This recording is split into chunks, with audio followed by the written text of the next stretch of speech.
자, 그래. 지난 시간에는 우리가 해본 게 이제 가장 기본적인 단위 같은 거 있잖아요. 그러니까 우리가 제일 많이 쓰는 거 그런 거 해봤다라고 생각을 하시면 되고, 지금부터는 우리가 이제 본격적으로 공식 제가 하나 이제 나오는 것들이 있잖아요. 그냥 주로 시험에 출제되는 그런 분들을 제가 언급을 해드리고 브리핑을 한번 해드릴게요.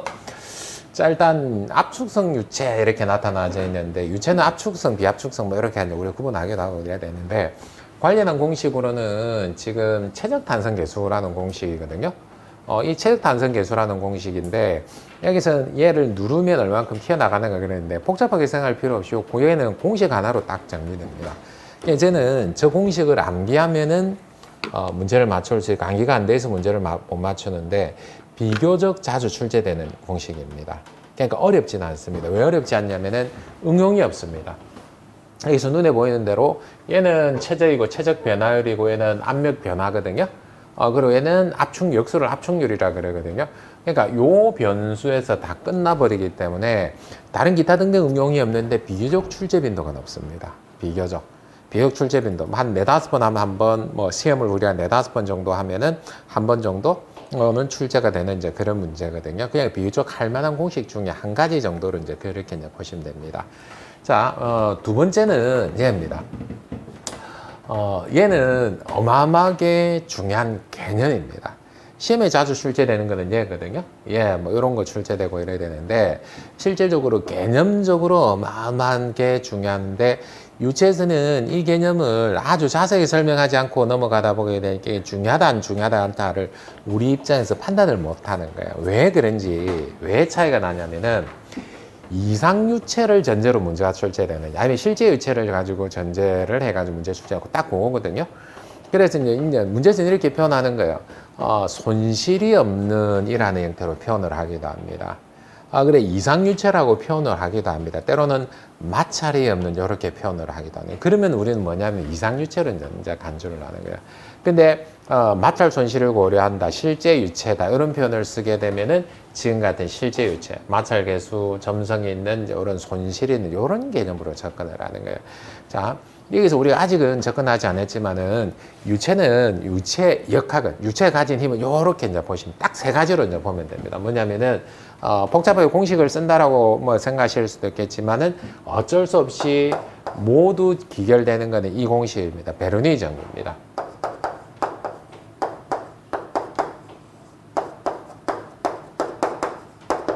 자, 이게 이제 뭐냐면은, 자, 압력 수도, 그리고 속도 수도, 위치 수도, 요렇게 이제 표현을 하거든요. 요 압력 수도, 위치 수도, 속도 수도를 제가 다르게 표현을 하면은 어떻게 표현할 수 있냐면은, 여러분들 에너지 보존의 법칙, 예전에 소시적에 했던 거 기억나세요? 자, 그러니까 유체가 가지고 있는 전체 에너지는 이걸 전수도라 그럽니다. 요 3가지밖에 없는 거예요. 그러니까 압력하고 그리고 속도하고 위치하고 이렇게 있는데, 이걸 압력을 우리가 정수력학에 해당하는 부분, 속도를 동수력학에 해당하는 부분. 근데 위치는 사실 요 두 성분은 똑같이 뭐냐면은 일정한 높이에 있으면, 예를 들어서 수조가 이렇게 옥상에 딱 해갖고 호수 딱 털어놓으면 물이 아래로 떨어지죠. 저절로 떨어지잖아요. 그죠? 그게 위치 수도에 해당하는 겁니다. 그런 것들인데, 이걸 뭐라고 표현하냐면 둘 다 정수력학, 정압이라고 표현을 하거든요. 그러니까 유체를 표현할 수 있는 방법은 요 3가지예요. 힘은 압력하고 속도하고 위치, 요렇게 되는 거예요. 요 3가지거든요. 근데 이렇게 유체를 표현을 하게 되는데, 이상유체는 요 3가지 가지고 에너지 보존의 법칙을 이렇게 정할 수가 있게 되는데, 실제 유체는 유체가 흐르면서 뭐가 발생하냐면은 손실이 발생을 해요. 그러니까 이게 있냐 없냐요. 이상유체는 얘가 없죠. 실제 유체는 얘가 있어요. 그러니까 우리가 가지고 있는 성분은 압력, 속도, 위치 요 3가지였는데, 마찰 손실이 있어 없어라는 가장 큰 대전제가 나오는 거예요. 그러니까 문제를 항상 접근할 때, 유체 문제 접근할 때는 이런 기본적으로 손실이 있어 없어 라는 이 개념이 사실은 중요한 거예요. 이걸 어디다 쓰는데, 이제 처음에 표현을 이상체 실제 유체만 하게 되면 그 개념만 보고 이렇게 했는데, 실제로는 그렇지 않은 거예요. 요 개념입니다. 그래서 만약에 유체가 흘러도, 자, 유체가 흐르면 마찰 손실이라는 게 발생을 하거든요. 이 마찰 손실이 발생을 하게 되는데 마찰 손실이 전혀 없어요. 요게 이제 배관이나 덕트나 이렇게 유체가 흐른다라고 보게 되면 그럼 속도 분포가 일정해요. 손실 자체가 없어요. 근데 실제 유체 같으면 요렇게 배관이라든가 이렇게 유체가 흘렀을 때 어떻게 될 수밖에 없습니까? 배관에 가까우면 가까울수록 뭐가 큰 거야? 마찰 손실이 큰 거예요. 그렇게 되니까 이렇게 포물선 모양으로 이렇게 속도 분포가 나타나지는 거죠. 그리고 여기서 관벽에서 속도는 우리가 얼마로 본다? 빵으로 보는 거예요. 빵으로. 그리고 배관의 중심에서 마찰이 가장 작으니까 유속은 어떻게 되는 거예요? 최대가 되는 거예요. 이런 부분들이 가끔 언급되고 출제되고 이제 그러죠. 요거는 개념입니다. 자, 그리고 뉴턴 유체. 자, 비뉴턴 유체 이렇게 하게 되는데 뉴턴 유체는 중요합니다. 여기서 전단응격 편화금하고 이제 이렇게 되게 되는데 얘는 아주 자주 출제가 되는 것들 중에 한 가지인데요. 출제가 되는 부분은 얘입니다. 요 공식입니다. 자, 여기서 제가 개념을 하나 설명을 드릴게요. 요 타우, 요걸 타우라고 읽거든요. 타우라고 하고 위에는 U라고 읽고 di분의 du 이렇게 했는데 U는 점성 개수입니다. di분의 du는 우리가 속도급에 이렇게 표현하기도 하는데 자, 얘는 이제 개념적으로 보게 되면 뭐냐면은 속도 굽에 dy라고 되면 사실 여기서 여기까지 이제 거리를 우리가 이제 dy 뭐 이렇게 표현하고 여기는 속도를 du 이렇게 표현하게 되는데 여기서 자, 우리 어렵게 생각할 필요 없이 d라고 표현하는 부분 있잖아요. 간혹 나옵니다. 아주 큰 의미는 없습니다. 근데 궁금해 하실 분들이 계시니까 d라고 하는 부분들은 두 가지 의미가 있습니다. 하나는 우리가 어렵지만은 미분이라는 개념. 그러니까 우리 미분이 뭐예요? 미분. 아주 단순하게 보면 잘게 쪼개는 게 미분입니다. 아주 잘게 쪼개는 게 미분이에요. 그렇게 아주 잘게 쪼개가지고 아주 미소량이라는 그런 의미를 D로 표현하는 경우가 한 가지가 있고 또 한 가지 D는 뭐냐면은 그 순간입니다. 그 순간거리, 순간속도. 왜 이런 표현을 하게 되면 우리가 유체라는 게 입자라는 게 보이나요? 액체라고 가정하면 보이나요? 보이지 않죠? 그러니까 뭐가 필요한 거야?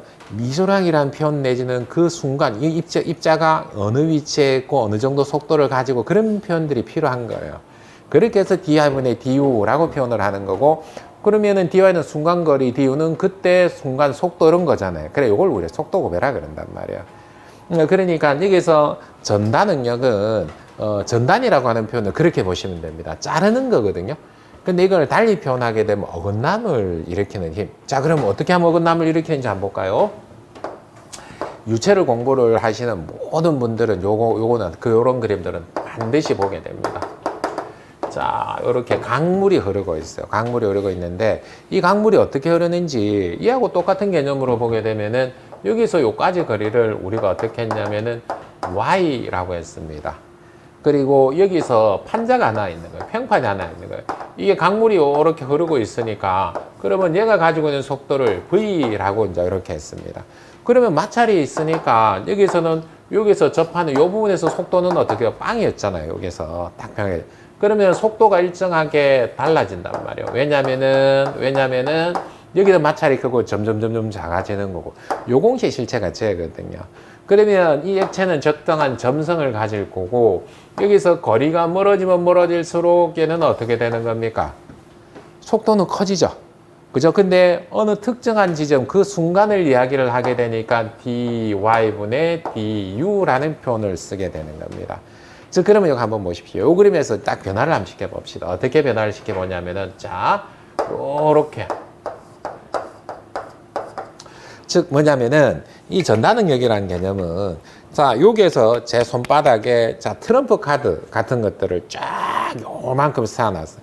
얘는 가만히 있는 상태에서 내가 얘만 쫙 밀었어요. 그러니까 얘는 가만히 있는 상태 얘만 쫙 이렇게 밀었어요. 그러면 얘는 가만히 있으니까 어떻게 될 것 같아요? 지금 모양을 보게 되면은 얘가 트럼프 카드하고 있는 거하고 똑같죠. 그죠? 이게 뭐냐면은 어긋남을 일으키는 힘이에요. 이게 전단 능력이란 말이에요. 하나는 가만히 있고 하나는 흐르게 만드니까 위에는 흐르게 만드니까 되죠. 얘는 이제 고정적이고 얘는 움직이게 만들어 버리니까 트럼프 카드가 이렇게 기울어지는 거 똑같죠? 개념적으로 보게 되면은 그죠? 이렇게 어긋남을 일으키는 힘 이게 전단 능력이란 말이에요. 이게 뉴턴 퍼 제곱미터 이렇게 표현되는 거거든요. 그러면 단위 면적당 제공한 힘이 얼마만큼 되는데 이렇게 이제 표현되는 겁니다. 자, 여기서 제가 이제 제안을 드립니다. 자, 여기 정도까지 해서 풀 수 있는 문제까지만 합니다. 근데 여기서 더 넘어가는 문제들이 있습니다. 그러니까 공식이 좀 더 나오고 마찰력이 어떻고 뭐가 나오고 이렇게 하는 것들이 문제가 나오거든요. 토크가 어떻게, 그런 문제는 어떻게 한다? 버린다. 왜냐하면 너무 어렵다. 근데 자주 출제되지도 않는다. 그러면 효율적입니까? 효율적이지 않습니까? 비효율적이죠? 그러니까 어떻게 한다? 찍는다. 차라리 마음의 각오를. 무슨 말인지 아시겠습니까? 그러니까 성향적으로 어떤 분들이 있냐면 나는 요것도 반드시 풀어야 돼 라고 하는 분들이 계시거든요. 그건 개인적으로 하시는 거예요? 개인적으로 하시는 거고, 우리는 합격을 목적으로 가잖아요. 얘를 목적으로 가잖아요. 그러니까 다음에 2차에서, 다음에 관리사에서, 기술사에서 쓰인다 안 쓰인다? 안 쓰인다. 무슨 말인지 아시겠죠? 이제 쓰이면 제가 하라 그러죠. 필요하면 하라 그러죠. 그러니까 요 공식 내에서는 접근할 수 있는 것까지는 아는데 계산 문제 많이 없어요. 요거 자주 출제되는 거 아니에요. 근데 요까지 딱 하는 겁니다. 아시겠죠? 그죠? 이제 그렇게 되는 것들. 자, 그래서 중요한 것들은 이상주체, 뉴턴 루츠 이런 부분들이 이제 거의 이제 제가 언급하는 이런 부분들은 불이 3개가 표시되어 있는 거 있죠. 산불입니다. 산불, 그죠? 산불 같은 이런 것들은 이제 거의 출제가 되는 문제, 매번 출제가 되는 문제에 가깝다라고 이제 보시면 됩니다. 자, 표면 장력 이렇게 이제 나왔습니다. 표면 장력은 간단히 개념적으로 설명을 드릴게요. 자, 요렇게 되는 거 여러분들, 자, 어디서 이제 봤냐면 여러분들 요렇게 모양이, 액체가 요렇게 이제 되는 것들 반드시 봤습니다. 어디서 보셨냐면은, 자, 예를 들어서 컵에 사이다를 따라도 그렇습니다. 술 좋아하시는 분들 컵에 어떻게요? 맥주를 따르든 소주를 따르든 그렇게 해도 넘치게 따랐을 때. 그러니까 우리 그런 거 있잖아요. 야, 술은 8부야, 7부야 이렇게 하잖아요. 술 좋아하시는 분들. 그러면 따랐을 때 잘못 따랐어. 딱 이렇게 되는데 본래는 이렇게 돼야 되는데 실제로 다른 거 보게 되면 어떻게 되는 겁니까? 약간 넘쳤는데 이렇게 되는 느낌 보신 거 있으시죠? 그죠? 이게 물이 됐든 술이 됐든 어떤 액체가 됐든 그죠? 그렇게 되잖아요. 그러면 이렇게 왜 이런 모양을 가지느냐라는 거죠. 왜 이런 모양을 술잔에 이렇게 되는데 넘치면서 왜 이렇게 할 수 있냐는 거예요. 그게 여기 있는, 자 한번 보십시오. 요거 개념입니다. 자, 가운데 있는 요 입자, 요 입자들은 서로 간의 인력이 어떻게요? 땡기는 힘이 있다면, 입자 간에 땡기는 힘이 인력이 있단 말이에요. 근데 요 표면에 있는 요 입자들은 인력에 불균형이 생겨버렸습니다. 가운데 있는 입자하고 어떻게요? 멀어지면서 얘는 표면적으로 힘이 증폭이 돼버렸죠. 그러니까 표면에서 땡기는 힘이 어떻게요? 커져버리는 거예요. 그러니까 힘이 커지고 모이니까 여기에서 요 끝은 요렇게 표면장이 크면 클수록 어떻게 말리는 힘이 커지는 거예요. 이게 표면장의 실체입니다. 땡기는, 입장 안에 땡기는 힘의 실체라고 보시면 돼요. 이게 땡기는 힘이 커지게 되니까 요렇게 말리는 거예요. 근데 이걸 계산을 해보게 되면은 액체일 경우는 4분의 PD. 자, 여기서는 자, 기체일 경우는 어떻게 8분의 PD. 이렇게 이제 정리가 됩니다. 자, 그리고 여기서 또 한 가지 나타나는 건 모세관 현상이 있습니다. 자, 그래서 H는 감마 D분의 4 시그마 코사인 세타 이렇게 지금 됩니다. 자, 그러니까 얘네들은 지금 어떠냐면은 출제 빈도가 높진 않아요. 출제 빈도가 높지 않은 거는 뭐가 없다 그랬습니까? 응용이 많지 않다 그랬죠. 딱 그런 케이스. 공식만 알면 맞출 수 있는 문제. 얘네들도 한 4번 정도 시험 치면 한 번은 출제되는 이제 그런 형태. 그러면 얘들은 이제 우리가 예를 들어서 목적을 가지고 만약에 본다라고 하게 되면은 공식만 뭐 암기하면은 저건 어떨게요? 한 문제 맞출 수 있는 그런 문제들. 그런데 매번 출제되지는 않습니다. 매번 출제되는 그런 문제는 아니에요. 그래서 이걸 가지고 사지선다 형태로 해가지고 계산하는 문제도 간단하게 있고요. 그렇지 않고 얘는 어떻게 선택하는 문제들도 간혹 나오는 그런 타입입니다. 자, 이제 맞습니다. 자, 이번에 이제 중요한 거는 나옵니다. 보일-샤렐의 법칙입니다. 보일-샤렐 법칙 중요합니다. 자, 근데 보일-샤렐 법칙이 직접 출제되기도 하고요. 얘를 베이스로 되는 게 이상체 상태 방정식이기 때문에 얘를 출제되기도 하게 되는데, 자, 여기서 보일-샤렐 법칙은 이렇게 생각을 하십시오. 문제에서는 어떻게 표현하게 되냐면 보일-샤렐의 법칙이라는 표현을 절대로 합니다. 보일의 법칙이란 샤렐의 법칙이라는 그런 형태로 표현은 절대로 하지는 않습니다. 다만 조건에서 이렇게 해서 보일의 법칙을 따른다, 뭐 샤렐의 법칙을 따른다 이런 표현들은 있거든요. 이제 그 말은 뭐냐면은 보일의 법칙은 온도가 일정합니다. 샤릴의 법칙은 압력이 일정합니다. 그래서 보온사압 이렇게 보시면 됩니다. 보온사압 이렇게 보시면 됩니다. 그런데 문제에서는 이렇게 나오는 거예요. 온도가 일정한 이렇게 표현하는 거예요. 근데 보일의 법칙은 이게 개념 자체가 온도, 압력, 그죠? 그리고 여기에서 최적 요 두 관계는 일정하게 변한다라는 거예요. 그게 보일 샤릴의 법칙이거든요. 근데 보일의 법칙은 온도가 일정해. 그죠? 약분하면 되죠. 샤릴의 법칙은 뭐가? 보온사압이라 그랬잖아요. 압력이 일정해. 요렇게 되면은, 자, 예를 들어서 남아있는 것들 가지고 어떻게 우리가 정리를 하면 된단 말이에요. 근데 최적의 일정해라는 것은 없습니다. 그죠? 특별한 공식은 없습니다. 자, 근데 이를 최적의 일정해! 이걸 어떻게 표현하냐면은, 단단한 가스 탱크에서 최적이 변하지 않는 타이어에서 밀폐된 탱크에서 밀폐된 탱크나 최적이 변하지 않는 타이어는 뭐가 일정할 수밖에 없습니까? 최적이 일정할 수밖에 없죠. 그러면 남아있는 얘네들만 가지고 쓰는 형태 문제가 다란 말이에요. 그러면 문제의 패턴은 이런 패턴으로 나오는 거예요. 근데 여기서 이제 주의해야 될 부분들은 뭐냐면은, 자, 보일의 법칙, 샤릴의 법칙 그 자체가 어디에서 기인이 됐다? 자, 그러니까 기본적으로 압력은 절대압, 그리고 온도는 절대 온도를 대입하는 게 첫 번째입니다. 그래, 여기서 절대압은요, 대기압 플러스 게이지압, 그래, 절대압은 대기압 마이너스 진공압, 요렇게 이제 표현할 수 있고, 절대 온도는 213 플러스 도시, 이렇게 되게 됩니다. 자, 근데 이 절대압 개념은, 여기서만 중요한 게 아니고, 사실 시험에서 반드시 출제가 됩니다. 직접적으로 구하라고도 출제가 되기도 하고, 얘를 간접적으로 어떻게 해요? 여기에서 절대압이 얼마인, 절대온도가 얼마인, 요런 형태를 해가지고, 부가적으로 문제에 넣기 위해서 출제가 됩니다. 자, 얘를 가지고, 보일 샤릴의 법칙을 가지고 우리가 나오는 게 이상체 상태 방정식이라고 보시면 됩니다. 자, 그러니까, 얘가 직접적으로 출제되기도 하지만 얘는 반드시 출제됩니다. 이상체 상태 방정식은 반드시 출제가 돼요. 여기 한 문제라고 이제 그렇게 보시면 돼요. 자, 그러니까 한번 보시죠. 여기를 보십시오. 7, 8도 한번 보십시오. 자, 이 두 개가 일정하다라는 겁니다. 그죠? 온도, 압력, 최적이 일정하게 변한다라는 거예요. 그게 보일 샤릴 법칙이에요. 그러면 얘를 가지고 우리가 예전에 수학에서는 일정해라는 표현을 뭐로 했냐면은 콘스탄트라는 형태로 했습니다. C 이렇게 했습니다. 그런데 C로 표현하니까 구분이 안 되는 거예요. 그래서 얘를 우리가 어떻게 표현하기로 했냐면은 R이라는 형태, C 대신에 R이라는 형태로 표현을 했습니다. 그래서 자, T분의 PV, 요 그대로죠? T분의 PV는 R 일정해라는 거, 일정하게 변해라고 했고, 얘를 기체만 우리 적용할 거니까 얘를 우리가 뭐로 했냐면은 이상체 상태 방정식으로 할 거야. 그게 PV는 RT가 되는 거예요.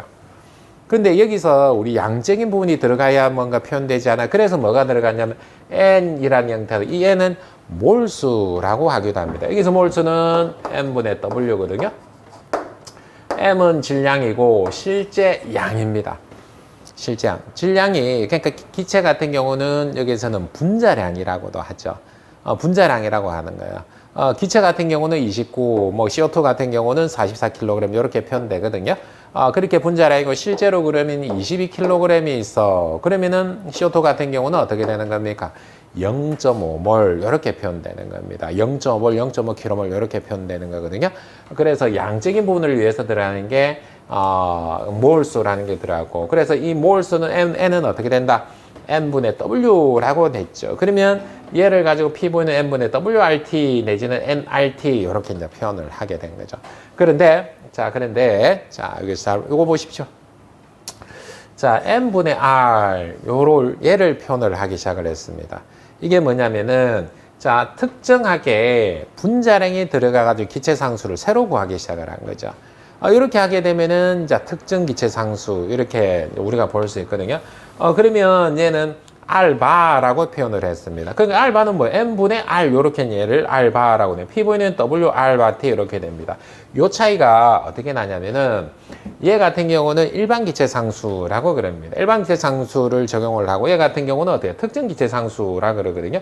단위가 달라요. 근데 일반 기체 상수는 어떻게 되냐면, 얘 뭐 구하는 거 그렇게 어렵지는 않습니다. 자, 그러니까 여기서 우리가 구할 수 있는데요. 여기서 필요한 공식이 지금 뭐냐면은 아보가드로 법칙이라는 게 나오게 됩니다. 한 번씩은 들어보셨죠?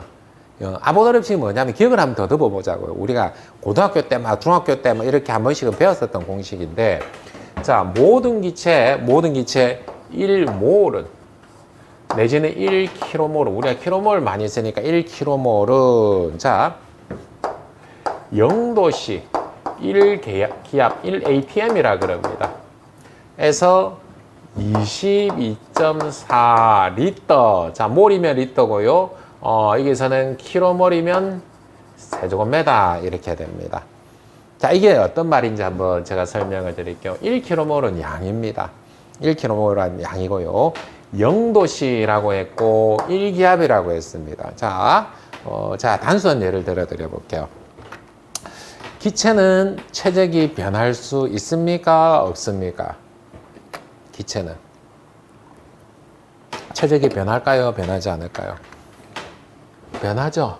우리가 단순하게 보게 되면 우리 어떻게 보냐면, 우리 축구공 같은 거 아니면 탁구공 같은 거 찌그러지거나 이렇게 하잖아요. 그대로 외워놨는데, 근데 얘를 팽창시키려고 하기에 어떻게 하냐면, 예를 들어 탁구공 같은 경우는 뜨거운 물 위에 탁구공을 넣어놓으면 탁구공이 쫙 펴집니다. 원상태로 복구되고 그러잖아요. 그러니까 그게 뭐냐면 온도에 따라서 어떻게 되는 거예요? 기체는 변하는 거예요. 이런 유체를 우리가 압축성 유체라 그런단 말이에요. 그러면 기체는 어떻게 된다? 온도가 올라가면 체적이 팽창을 합니다. 그죠? 압력이 커지면 작아진다. 이렇게 표현할 수 있습니까? 이게 압축성 유체란 말이에요. 그렇게 되니까, 그러면 도대체 기체는 체적이 얼마로 표현해야 되는데? 얼마로 체적을 표현해야 되지? 이라는 이제 문제점이 생기지 않을까요? 그죠? 그렇게 되니까 뭐가 필요했어요? 온도에 따라서도 변하고, 그리고 압력에 따라서도 변하고, 이렇게 되니까 기체에서는 기준하는 기준점이 필요했겠죠. 그죠? 기준점이 필요했잖아요. 그게 아보가드로의 법칙이란 말이에요. 그걸 정해준 거란 말이에요. 그래서 1km몰이라는 양을 가지고 우리가 했었을 때 0도시고 1기압일 때 체적은 얼마가 나온다라는 겁니까? 22.4 세제곱미터가 나와. 1몰일 경우는 22.4리터가 나와. 라는 이제 기준점을 정해버린 겁니다. 그러면 여기서 온도가 올라가는데 체적이 올라가겠죠. 그죠? 압력이 올라가면 압력이 올라가는데 체적은 작아지겠죠. 그 말이란 말이에요. 이게 아보가드로 법칙이. 그래, 분자수 나오잖아요. 6.02 곱하기 10의 23승계 이렇게 하면 일정하게 이제 분자수를 가진다. 그걸 정해놓은 거란 말이에요. 아보가드로 법칙은 그거예요. 즉, 그러니까 이게 기준점을 하나 정해놨으니까, 이런 기준점을 하나 정해놨어요. 아보가드로 그 이상도 그 이하도 안 해요. 그러면 이 기체 상수를 한번 보자고요. 그러면 얘는 R이고 NT분의 PV, 즉 이렇게 N은 아래로 가고 T는 아래로 가고 맞습니까? NT분의 PV 맞습니까? 그죠? 이렇게 정리되는 거 맞습니까? 그러면 여기서 하나씩 넣어보자고요. 압력은 1atm입니다. 맞습니까? 1atm이라고, 이걸 1기압이라 그러잖아요. 우리 아직 배우진 않았는데 1기압은 101325 파스칼이기도 하고, 파스칼은 똑같은 단위로 뉴턴 퍼 제곱미터로 이제 표현을 할 수가 있습니다. 제곱미터당 작용하는 힘이요만큼이야. 이게 1기압이란 말이에요. 얘를 대신해서 넣는단 말이에요. 101325 파스칼은 뉴턴 퍼 제곱미터란 말이에요. 그러면 체적은 지금 우리 얼마라는 사실을 알 수 있습니까? 22.4 세제곱미터는 알고 있잖아요. 22.4 세제곱미터 이렇게 되는 거예요. 그러면 여기에서는 몰수는 얼마? 잘 모르는데 1km몰. 온도는 얼마? 0도씨라고 돼 있네. 0도씨는 아까 우리 어떻게 해요? 절대 온도라는 게 필요했죠. 절대 온도는 어떻게 표현하더라? 273 플러스 도씨 이렇게 돼 있으니까 0도씨를 대입하게 되면은 절대 온도 273K가 나온단 말이야. 얘를 단위를 정리를 한번 해볼까요? 자, 그러면 얘는 세제곱미터니까 제곱미터 없어지고 하나만 남았습니다. 맞습니까? 그죠? 그러면 상수는 얼마 나오면 얘가 딱 나요. 8313.85 나오고요. 얘는 뉴턴 메다가 되고요. 킬로몰 남았고 K만 남면 돼. 이게 얘란 말이에요. 얘. 근데 이거는 다른데요. 줄로 표현됐는데요. 뉴턴 메타 이꼴 줄입니다. 뉴턴 메타는 뭐다? 1뉴턴을 가지고 내 1m를 딱 가는 거예요. 이게 1뉴턴 메타, 1줄이라고 표현하는 겁니다. 얘가 요거예요, 얘가 요거. 그럼 어려운 게 아니고는 기준점만 잡으면 접근할 수 있는 겁니다. 이해를 하시겠습니까? 그런데 여기서 중요한 거는 시험에 이렇게 출제되는 거예요. 이게 더 중요해요. 시험에 출제될 때는 거의 기체상수를 주어지는 경우가 많아요. 근데 얘는 안 주어져요. 얘는 주어질 필요가 없어요. 지금처럼 일반적으로 주어지는 건데, 근데 기체상수를 주어지는데 단위를 보시게 되면요, 줄 per 킬로그램 K 이렇게 됩니다. 자, 왜 그런지 단순하게 한번 볼까요? R바라고 돼 있는데 R바는 지금 뭐 M분의 R이라도 있는, 여기서 M은 뭐냐면 킬로그램이란 말이에요. 분자량은 킬로그램이란 말이에요. 그러니까 킬로그램이라는 형태로 얘를 정리를 해서 대입을 하면 됩니다. 단순하게 보게 되면은 여기에 곱하기 킬로그램 이렇게 돼 있는 거하고 똑같은 거 아닌가요? 얘가 그죠? 단위를 보게 되면은 그러면 킬로그램이니까 킬로몰은 자 M분의 W니까 사실 킬로그램분의 킬로그램에 곱하기 킬로그램 한 거하고 똑같습니다. 여기는 요 상황이 맞습니까? 그러니까 약분되면 뭐만 남습니까? 킬로그램 하나만 남잖아요. 그러니까 얘는 줄이라고 표현되어 있고 per 킬로그램 K 이렇게 됩니다. 즉 그러니까 자 단순하게 봅시다. 우리가 복잡해 보지 맙시다. 분모에 킬로그램이 있으면 뭐를 쓴다? PV는 WR/T를 쓴다. 기체상수를 주어질 때 요것만 기억하시면 돼요. 요것만. 요렇게만 기억하면 어떡해요? 얘는 거의 대부분 정리가 됩니다. 그러니까 실질적으로 봤었을 때 한 문제가 출제되는 형태는 지금처럼 요렇게 기체상수를 지금 같은 형태로 주어진 형태로 이제 출제가 됩니다. 그러면 우리가 공식을 선택을 할 때 얘를 선택을 할 거야, 얘를 선택. P분의 WR/T 쓸 거야, 아니면 M분의 WRT 쓸 거야, 이거거든요. 그러니까 우리는 대부분 얘가 이제 기체상수가 따로 주어지게 되니까 얘를 선택하는 경우가 더 많다라는 거야. 그러면 얘를 가지고 한번 응용을 하게 되면은 자주 언급되는 게 밀도 같은 거. 왜 밀도가 되는지 한번 봅시다. 얘를 가지고 한번 풀어볼게요. 자, PV는 M분의 WRT라고 했습니다. 밀도의 단위는 우리가 잘 몰라도 이제 뭐냐면 킬로그램 per 세제곱미터거든요. 킬로그램 per 세제곱미터란 말이에요. 그러면 얘가 세제곱미터예요. 얘가 킬로그램이에요. 그러면 얘를 기준으로 정리를 해보면 얘는 아래쪽으로 오면 되죠? 그죠? 나머지는 얘는 어디로? 위로 가고 얘네들은 아래로 가고 이렇게 되는 거 아닌가요? 그렇게 되면 V분의 W는 RT분의 PM이 된단 말이에요. 이걸 가지고 뭐로 표현했다? 밀도로 표현한 거예요. 이거 똑같은 거예요. 그러면 얘를 똑같이 PV는 이번에는 PV는 자 WR/T라고 가정을 해봅시다. 얘를 가지고. 그러면 똑같은 형태로 만들어 버리게 되면 얘를 아래쪽, 나머지는 어떻게 아래쪽 가면 되게 되니까 V분의 W는 R/T분의 P 이렇게 되는 거 맞습니까? 똑같은 또 K가 이거란 말이야. 이렇게 해서 밀도를 가지고 언급하는 문제가 많단 말이야. 그러면은 이렇게 되면은 대부분은 얘인데 여기서 주어질 때 알바를 주어질 때 어떻게 주어진다? 분모에 뭐가 있다? 킬로그램이 있다. 그러면 PV는 WR/T 얘란 말이야. 요게 한 문제란 말이야. 한 문제. 반드시 출제되는 한 문제란 말이야. 요걸 가지고 응용하고 이렇게 엎었다 엎었다 이렇게 나오는 거예요. 이 상태 방정식은 어떻다? 반드시 출제된다라고 보시면 됩니다. 그리고 보혈차례 법칙도 출제가 되는데 얘만큼 자주 출제되진 않아도 제법 출제가 되는 것들 중에 한 가지라는 거예요. 아시겠죠? 그죠? 그렇게 이제 보시면 됩니다. 자, 계속 이어서 자 이번에 표준 대기압. 자, 표준 대기압은 반드시 사용됩니다. 자, 반드시 사용됩니다. 직접적으로 계산하는 문제, 그거는 아주 쉬운 문제가 되는 거예요. 쉽게 맞출 수 있는 문제가 되는 거고, 그렇지 않은 문제들은 어떻게 되는 겁니까? 응용을 해서 적용을 하는 문제로 출제가 됩니다. 그래서 압력을 변환하거나 수도로 변환하거나 그런 목적으로 보시면 되고, 우리 자주 사용하는 것들이 얘네들이죠. 1기압은, 1ATM은 10.332 메다-H2O, 그리고 760mmHg, 그리고 101,325 파스칼, 14.7 PSI는 자주 언급되지는 않습니다. 사실 요 세 가지입니다. 요 세 가지, 요렇게, 요 세 가지거든요. 요 세 가지가 가장 중요하다라고 이제 그렇게 이제 보시면 됩니다. 결국은 얘네들을 압력을 변환하는 거 있죠. 그게 목적이라 보시면 됩니다. 그거는 본문에 가서 우리가 자주 하게 될 거고요. 파스칼의 원리.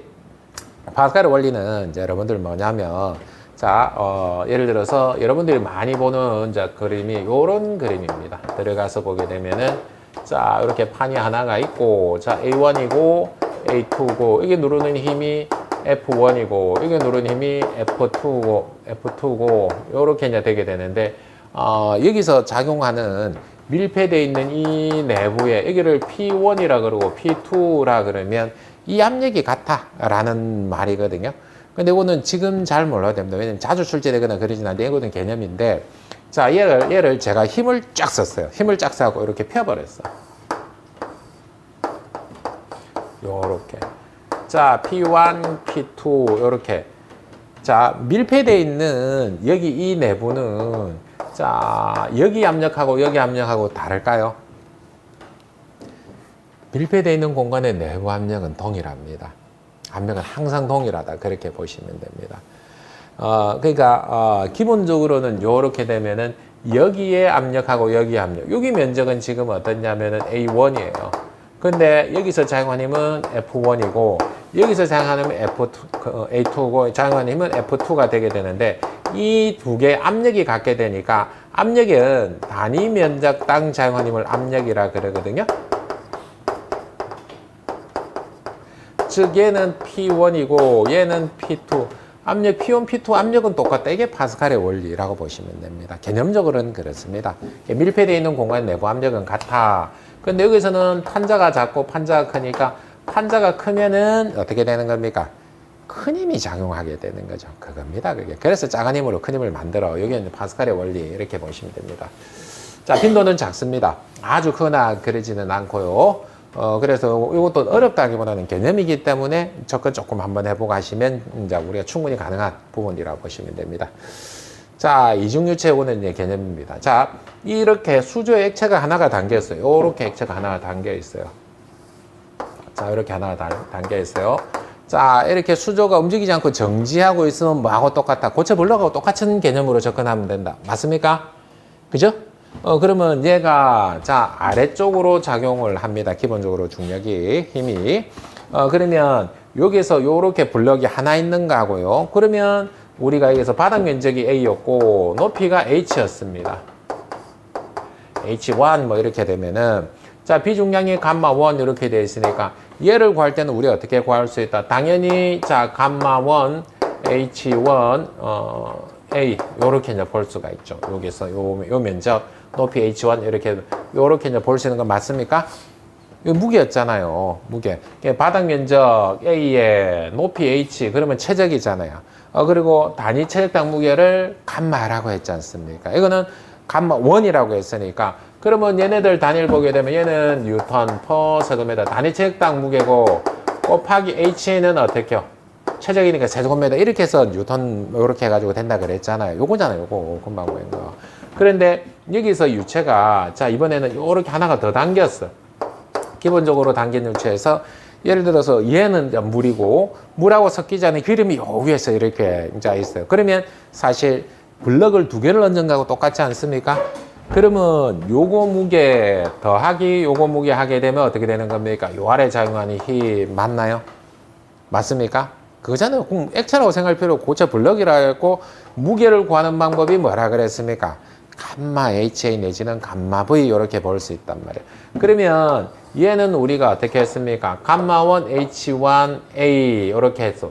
그러면 여기서 똑같이 해가지고 여기서 바닥 면적은 A로 똑같은데 높이를 H2라 그랬고 비중량을 감마 2. 즉 그러니까 감마 2에 H2A 이렇게 됩니다. 즉 그러니까 이거는 뭐예요? 감마 2 H2니까 이 최적 맞습니까? 그죠? 감마 HA가 요 최적 맞습니까? 그리고 단위시점 무게는 이제 감마2가 맞습니까? 요 두 개를 더한 힘이 여기 아래쪽에 작용할 거예요. 그러니까 요 무게 따로 구했고, 요 무게 따로 구했습니다. 그래, 그 힘이 아래쪽에 작용할 거야. 요 이야기입니다. 결국은 무게로 구하는 게 뭐라는 거예요? 가마-HA 요라고 이제 그렇게 이제 보시면 됩니다. 아래쪽 무게 더하기 위쪽 무게 이렇게 되는 겁니다. 그 요걸 가지고 A 똑같으니까 뽑아내니까 지금 요렇게 표현할 수가 있습니다. 자, 그래서 나중에 벽에 작용하는 힘은 어떻게 된다? 도심 요렇게 있으면 아까 요렇게 되나 요렇게 되나 같다 그랬습니다. 그죠? 그죠? 그러면 유체가 요만큼 쌓여 있는 거하고 똑같은 거예요. 자, 그러면 얘 같은 경우는 도심이 여기다 하면 이 벽에 작용 힘을 얼마야 하게 되면은 요렇게 되는데 얘는 절반이 쌓여 있고 얘는 전체가 쌓여 있는 거 맞습니까? 그렇게 구할 수 있는 거 맞습니까? 벽에 작용 힘은 그렇게 됩니다. 자, 그리고 절대압. 자, 절대압 중요합니다. 자, 그러니까 절대압은 대기압에 플러스 게이지압. 그래, 절대압은 대기압 마이너스 진구압 이렇게 되게 되는데, 자, 현재 상태. 자, 그러니까 현재 상태 절대압은 얼마일까요? 현재 상태. 현재 지금 대기의 압력이 있습니까? 없습니까? 공기 없어요. 현재 공기 없어요. 공기가 있죠. 실제로 우리 눈에 보이지 않지만은 대기의 무게가 존재를 한단 말이에요. 자, 이걸 한번 보십시오. 자, 그러니까 표준 대기압부터 제가 이제 다시 한번 볼봅시다.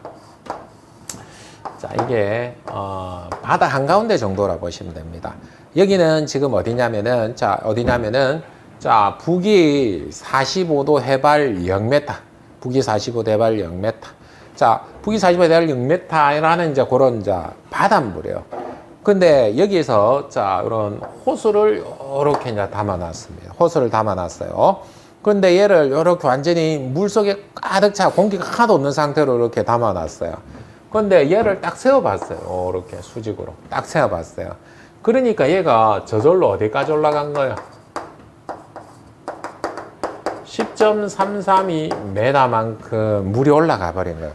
이걸 왜 이렇지 하고 이제 많은 고민을 해버린 거예요. 왜 올라갔을까요? 왜? 사실 우리 눈에는 아무것도 보이지 않는데 왜 저렇게 올라갔을까요? 저절로 올라갔을까요? 신기했겠죠? 그죠? 이상했잖아요. 왜 올라가는지를 몰랐었잖아요. 아, 그렇구나. 우리 눈에는 보이지 않는데, 아, 우리 주변에 뭔가의 물질이 있고, 이 물질이 무게를 가지고 있구나. 그래서 이 무게만큼 뭔가 평형을 이루고 있구나. 그게 뭐냐면은 대기입니다. 공기가 눈에 보이진 않지만 무게를 가지고 있었던 거예요. 그래서 저게 공기의 무게만큼 해가지고 10.332만큼 올라갔네. 그래서 그걸 우리가 일기압이라고 하자. 물은 10.332m만큼 올라갔고, 그리고 수는 얼마? 760mmHg만큼 올라간 거예요. 요거예요, 이게 지금 뭐냐면은 표준 대기압이라는 거예요. 표준 대기압. 그러면 얘를 가지고 이제 상당히 많은 부분에 우리가 사용을 하게 되는데, 지금 현재 상태에서 압력은 사실은 표준 대기압이 있습니까? 없습니까? 현재 있죠. 그죠? 그러니까 압력이라고 하는 것은 단위 면적당 작용한 힘을 우리가 압력이라 한단 말이에요. 그러면 현재 상태에는 우리는 느끼지를 못하고 있지만 1기압이라는 압력을 받고 있는 거예요.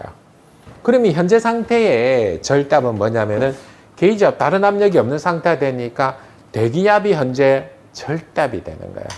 맞죠? 그런데 한번 보십시오. 자, 그러면 펌프가 있어요. 자, 이렇게 해가지고 펌프가 이렇게 하나 있는 거예요. 그러면 토출되는 압력이 있습니다. 흡입이 되는 압력이 있을 겁니다. 자, 그러면 여기서 펌프에서 에너지를 가해가지고 요 위쪽에 압력이 올라가 버렸어요. 대기압보다 올라가게 만드는 게 펌프 역할이잖아요. 그러면 여기에서 눈금으로 있는 압력은 한번 봅시다. 현재 대기압이 1기압이 있는 상태에서 자, 플러스 압력이 됐습니다. 맞습니까? 대기압이 사실은 얼마로 본 겁니까? 현재 압력계 가면 지금 눈금이 얼마로 나오는 거예요? 빵으로 나오잖아요. 근데 본래 압력이 얼마만큼 있어요? 본래는 1기압이라는 대기압이 있잖아요. 그죠? 그러니까 본래는 있는데 얘가 얼마로 든 거예요? 빵으로 보는 거예요. 그러면 본래는 그러면 1기압이라는 것을 더해주는 게 맞아요? 안 맞아요? 본래는 절대압으로서 보게 되면은 본래는 대기압이 있고 거기에서 올라간 압력이 있잖아요. 그렇게 되잖아요. 그러니까 이걸 우리가 절대적인 압력, 대기압까지 고려하면 절대적인 압력이니까 절대압이라고 하자. 이렇게 되는 거예요. 이걸 측정을 하는 게 기본적으로는 계기압을 측정을 하는 거야. 그래서 이걸 계기압이라고 하는 겁니다. 자, 근데, 자, 여기서, 잘 한번 보십시오. 자, 펌프 흡입측에서는, 여기서는 마이너스 압력이 측정이 되게 됩니다. 이걸 우리가 똑같은 게이지압인데 구분할 필요가 있었어요. 이게 진공압의 실체입니다. 그러니까 본래 대기압에서 진공압은 사실은 손실이거든요. 발생한 손실만큼 자고난 압력이 되는 거예요. 그것도 사실은 뭐냐면 절답에 해당을 하게 됩니다.